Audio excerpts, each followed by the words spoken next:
اب مجھے بتائیے کہ پاکستان کے اندر اتنے بڑے بڑے سیاستدان آئے، باچا خان، بھٹو، بے نظیر بھٹو، بہت بڑے بڑے سیاستدان آئے. میں تو ریجنل سیاستدانوں کی بھی بات کر رہی ہوں.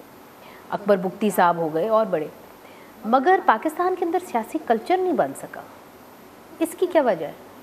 دیکھیے، جہاں تک آپ کی تاریخ ہے پوسٹ 47 مداخلت کی وجہ سے، سیاست میں مداخلت انسٹیٹیوشنز کی، پہلے بیوروکریسی نے سیاستدانوں کو نہیں چلنے دیا، اور سیاستدانوں کی اپنی بھی کمزوریاں تھیں، یہاں پہ پولیٹیکل پارٹیز کی کمزوریاں تھیں، وہ بھی تاریخی وجوہات ہیں جس کے پاس ہمارے پاس وقت نہیں ہے، مگر میری کتابوں میں بہت کچھ ہے اس کے اوپر. تو اس وجہ سے سیاست جو ہے وہ جڑ پکڑنے نہیں دی، اس کے سارا وقت مداخلت کرتے رہے.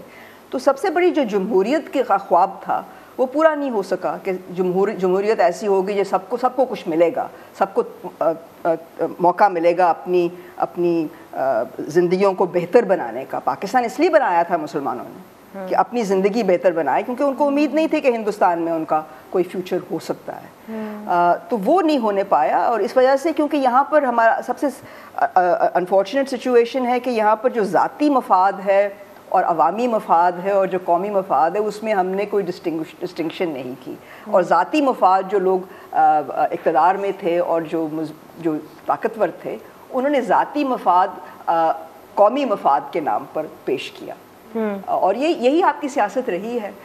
اسی وجہ سے جناح صاحب، آپ کہتے ہیں کہ تفریق کبھی نہیں چاہتے تھے، وہ چاہتے تھے جو اقلیتیں ہیں ان کو اپنا حق ملے.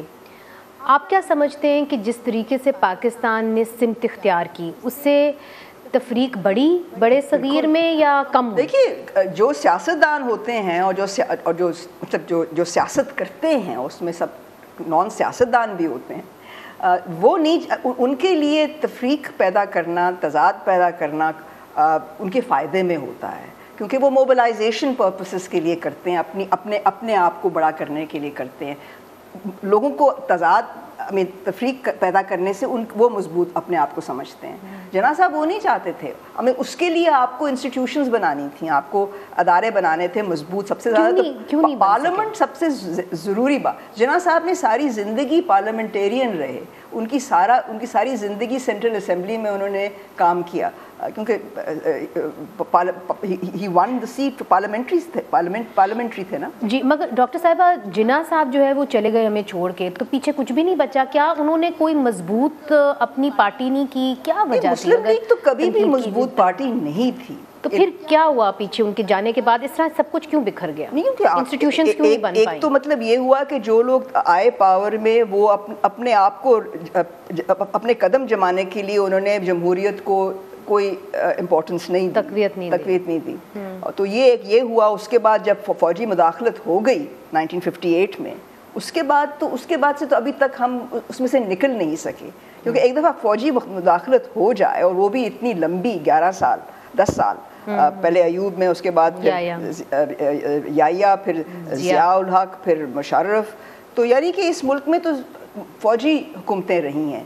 تو اس کے بعد ایک جمہوری نظام پیدا کرنا بہت مشکل ہو جاتا ہے. جمہوریت کوئی ایسی چیز نہیں ہے کہ وہاں پہ تضاد نہ ہو، مگر یہ ہوتا ہے کہ جمہوریت میں لڑائی ہوتی ہے، مگر اس کے لیے آپ ادارے بناتے ہیں جو ان لڑائیوں کو کم کرتا ہے، محدود کرتے ہیں. مگر وہ ادارے ہم یا چلنے نہیں دیے ادارے.